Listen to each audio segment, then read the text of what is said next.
Hello, and welcome to the Office of the Patriot. In this office, I try to make sense out of the nonsense of the progressive left. If you are a subscriber, thank you for your continued viewership. It is appreciated. If you are a returning viewer, please take a moment to hit that subscribe button so you don't miss any future presentations. And if you are a first-time visitor to my channel, well, congratulations on finding it. It's usually buried in obscurity by the YouTube algorithm. However, I do hope you find the content worth coming back for. My name is Myron Ybarra, and I'm your host. Given that the Republican primaries are fast approaching and a number of hopefuls, some with good intentions and some establishment hacks, have thrown their hat into the ring to go against the people's favorite, Donald Trump, I felt I should go back in time to review the Donald Trump presidency and the 2020 election with an honest autopsy of each, to let you know what the left did to derail both.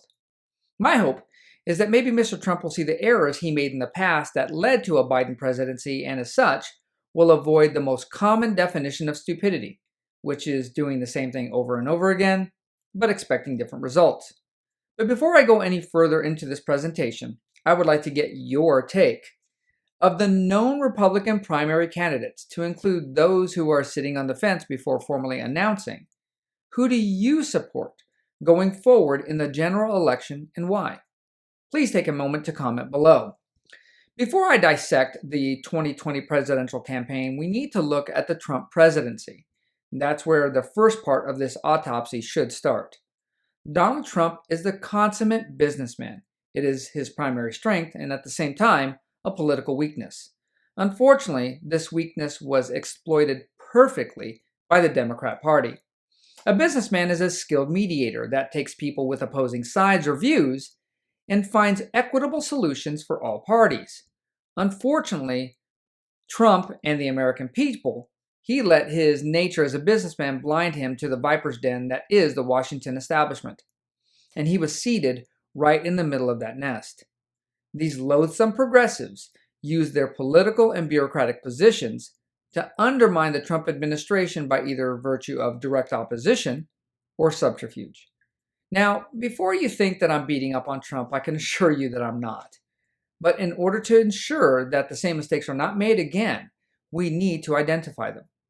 I understand that he likely wanted to keep some of these leftists in key positions because he either believed they would be close enough for him to watch and thus control, or he wanted to extend an olive branch as a sign of goodwill. This was his fatal mistake. So for his next term, I would advise Mr. Trump to tell the American people that he is committed to cleaning house.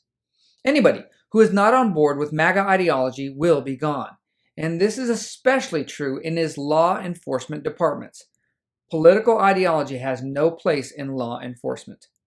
Next, and I spoke to this briefly in episode 25, Donald Trump's attacks during the primaries. During the 2016 primary, Mr. Trump was downright vicious when countering rival Republicans.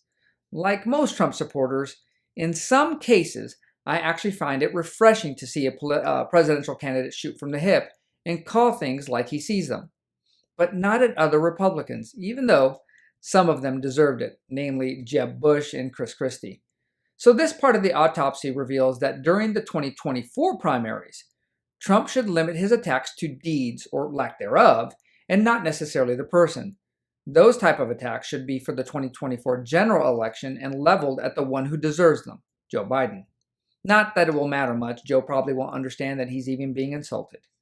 Next, most conservatives have already heard the number of accounts of voter fraud throughout the United States in the 2020 election. While the left continues to assert that there is very little evidence of voter fraud, they cannot say that there is no evidence. And that's where the problem lies. When you have virtually every legacy media outlet, both written and cable, reciting in unison that since there was little evidence of voter fraud, continued investigation is unnecessary, that is exactly when we should be demanding the investigation of every damn instance of alleged voter fraud. I have to give it to the Democrats, though. They were very smart in their execution of their plans. It wasn't just one precinct or one county or even one state. It was multiple. And this multi-pronged attack through the voting process allowed them to get caught in some areas, but get away with it in many others. And this was enough to tip the scales, or tip the numbers, for Bumbling Joe. In my opinion, this was the death knell to the Trump presidency. To ensure that this never happens again, Trump needs to assure the American people that he will use the power of the office of the president to guarantee that voting processes in the future will be fair and lawful. One legal American citizen, one vote. That would mean doing away with all electronic voting systems, prohibiting ballot harvesting, requiring ID to vote, and only allowing mail-in ballots for military and the infirm who are unable to vote in person. And finally, in episode 25, I made a suggestion for Donald Trump's vice presidential running mate. That person was Ron DeSantis. Unfortunately, I now see that ship has sailed. So my new suggestion, in all honesty, I believe is a better fit. This person has the same level of bombast as Trump with a heaping dose of intellect. So my recommendation for VP goes to Miss Candace Owens.